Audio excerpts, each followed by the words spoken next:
Hello বন্ধুরা, কেমন আছো তোমরা সবাই? আশা করছি তোমরা সবাই ভালো আছো, আমিও ভালো আছি ঠাকুরের আশীর্বাদে। তো আমরা সেদিন গেছিলাম, আমি আমার ছেলে মিলে গেছিলাম মগবত পাঠ শুনতে।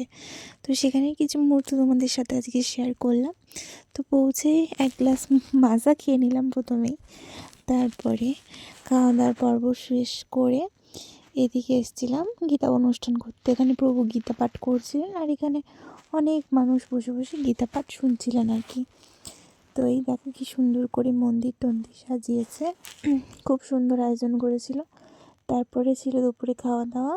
প্রথমে দিয়ে দিয়েছিল প্রসাদটা খাওয়ার পরে ছিল ভাত, ডাল, আলু ভাজা আর অনেক কিছু। তো ছেলের জন্য আমি আর ভিডিওটা করতে পারিনি, এটুকুই তোমাদের সাথে শেয়ার করলাম। কেমন লাগলো জানিও, ঠিক আছে?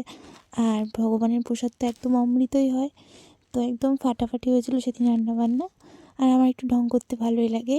তো গীতা পাঠ শুনে আমরা এখন চললাম বাড়ি। টাটা।